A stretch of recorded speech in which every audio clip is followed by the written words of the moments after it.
The news that affects you. Mike Muse with the political news on Sway in the Morning. Shade 45. All right, here we go, man. Kamala Harris, VP Kamala Harris, has been in the news. Mike Muse, she has big decisions to make. She's been receiving all type of responses, but she has bigger things to worry about right now, and one of which is picking a running mate, right? Yeah. Where is she right now? So Vice President Kamala Harris has made an announcement that by tomorrow we will know who her running mate is. And she has indicated that her running mate will show up with her at a campaign rally that is going to be held in Philadelphia, Pennsylvania. So from now until tomorrow, we can be expecting an announcement anytime soon.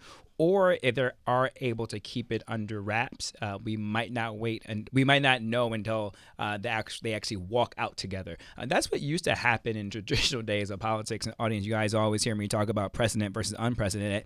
And during traditional campaign times, think Obama and McCain. Like, we often didn't know until the moment of who the VP was until they were walking out. And what makes this situation so unique is that she replaced President Biden at the top of the ticket. And so when she replaced President Biden at the top of the ticket, we were roughly maybe like 120 days out from November's election. And so now we are less than 100 days out, and she needs to pick her running mate. This usually happens in a much more extended window because normally what we do is you have your vetting team. And so you hire usually a law firm or a consulting firm that will vet potential vice presidential nominees, because what you want to make sure is this old adage of do no harm with your vice president selection. So you don't want anything in that vice president's history to come up that could be a negative on the campaign, or that becomes a distraction for the campaign. And so the fact that she has less than 100 days is quite the challenge to go through these candidates' history. I mean, we're talking history. You want to know about their personal life, their childhood, their schooling, their viewpoints. I mean, you go back and look at articles and essays that they've written in college, all that kind of comes up. And where we are right now is that the field seems to be narrowed down to 4 to approximately 3. The 3 that she met with over the weekend is Senator Mark Kelly of Arizona, Senator Mark Kelly of Arizona, Governor Tim Walz of Minnesota, and then Governor Shapiro of Pennsylvania. So those 3 seem to be in the lead. In how she's thinking about this is going to be from a couple of different ways. So if you look at Senator Kelly, he comes from Arizona. Arizona is an important battleground state for any president, Democrat or Republican, in order for them to win. And Arizona is a border state. The challenge with that is if she does pick Senator Kelly, border and immigration becomes a issue that the Republicans see as her vulnerability. Okay. But on the flip side, having him could strengthen where the Republicans see that as vulnerability, and that could prove to be her strength. The other part of Senator Mark Kelly is that he also has a moderate coalition of women, and also, too, he's a former astronaut, so that moderate wing of the Democratic base can kind of come together for him. The other one is really interesting, is really Governor Tim Walz of Minnesota. The challenge with Governor Walz is that he isn't a household name. A lot of people don't know him, but his strength is the rural community and so the rural Middle white coalition that he can speak to throughout the country. It'll be really good for her to have someone like that.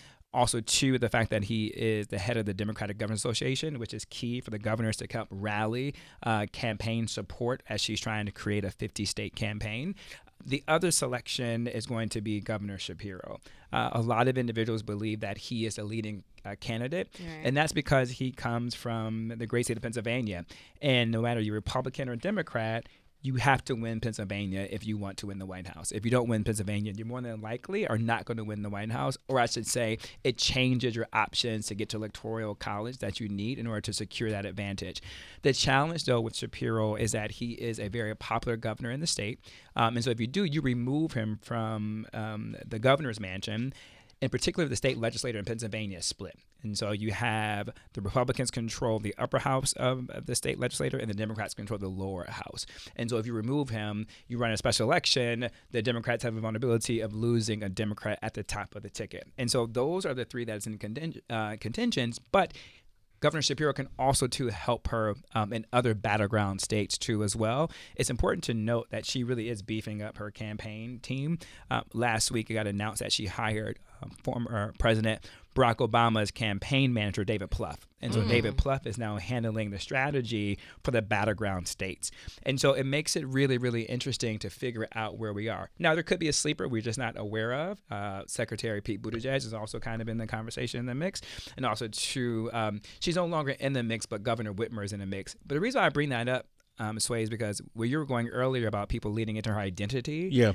The idea that we're still in America and we have to have this conversation of a white man needs to be her running mate. That just lets you know that we're not where we are in America in terms of progress. We made a lot of strides, but the fact that you can't even have the conversation of should two women be at the top of the ticket, because amongst the Democratic Party, Governor Whitmer of Michigan is very popular and beloved. But there was a conversation like there's no way there could be two women on the ticket.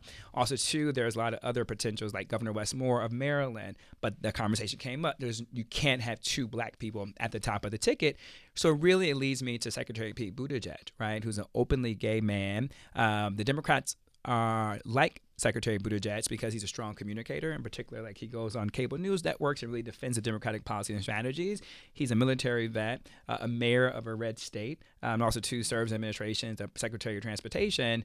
But the fact that he's openly gay, married to an openly gay man, that question begs, America would never vote for a woman of color and a gay man. And so I think this gives us the barometer of where we are in America in terms of how much progress have we really had.